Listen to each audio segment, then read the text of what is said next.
आज आप सुनेंगे एक भावुक कहानी। एक छोटे से कस्बे में समीर नाम का एक लड़का रहता था।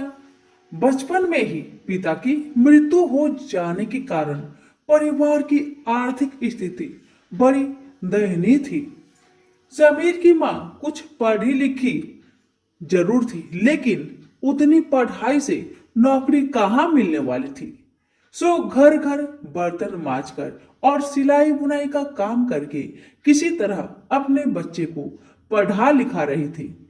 समीर स्वभाव से थोड़ा शर्मीला था और अक्सर चुपचाप बैठा रहता था। एक दिन जब वो स्कूल से लौटा तो उसके हाथ में एक लिफाफा था। उसने माँ को लिफाफा पकड़ाते हुए कहा, माँ, मास्टर साहब ने तुम्हारे लिए ये चिट्ठी भेजी है, जरा देखो तो इसमें क्या लिखा है। माँ ने मन ही मन चिट्ठी पढ़ी और मुस्कुराकर बोली, बेटा, इसमें लिखा है कि आपका बेटा काफी होशियार है।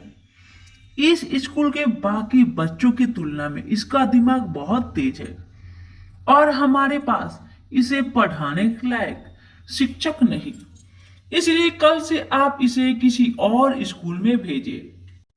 यह बात सुनकर समीर को स्कूल न जा सकने का दुख तो हुआ, पर साथ ही उसका मन आत्मविश्वास से भर गया कि वो कुछ खास है और उसकी बुद्धि तीव्र है। माँ ने उनका दाखिला एक अन्य स्कूल में करा दिया। समय बीतने लगा। समीर ने खूब मेहनत से पढ़ाई की। आगे चलकर उसने अच्छे खासे नंबर से पास किया और वह बड़ा होकर ऑफिसर बन गया। समीर की माँ अब बूढ़ी हो चुकी थी और कई दिनों से बीमार भी चल रही थी और एक दिन अचानक उनकी मृत्यु हो गई।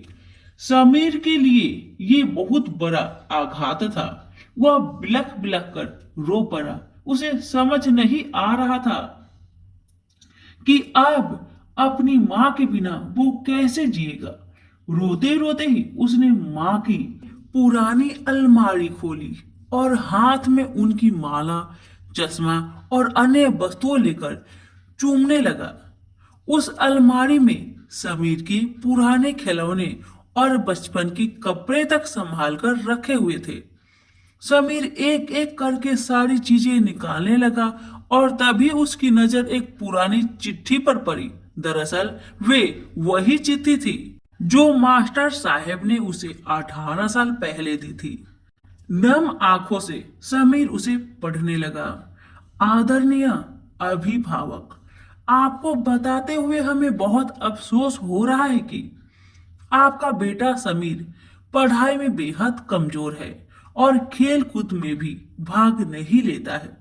जान पड़ता है कि उम्र के हिसाब से समीर की बुद्धि विकसित नहीं हो पाई है, अतः हम इसे अपने विद्यालय में पढ़ाने में असमर्थ है। आपसे निवेदन है कि समीर का दाखिला किसी मंद बुद्धि विद्यालय में कराए अथवा खुद घर पर रखकर इसे पढ़ाए। समीर जानता था कि भले अब उसकी मां इस दुनिया में नहीं रही, पर वो जहां भी रहे उसकी ममता, उनका आशीर्वाद सदा उस पर बना रहेगा। दोस्तों, रुडयार्ड कपलिंग ने कहा है, भगवान सभी जगह नहीं हो सकते, इसलिए उसने माएं बनाई। मां से बढ़कर त्याग और तपस्या की मूर्त भला और कौन हो सकता है। हम पढ़ लिख ले, बड़े होकर कुछ बन जाए, इसके लिए वो चुपचाप न जाने कितनी कुर्बानियां देती है। अपनी जरूरतें मारकर हमारी शौक पूरा करती है। यहाँ तक कि संतान बुरा व्यवहार करे तो भी माँ उसका भला ही सोचती है। सचमुच माँ जैसा कोई नहीं हो सकता।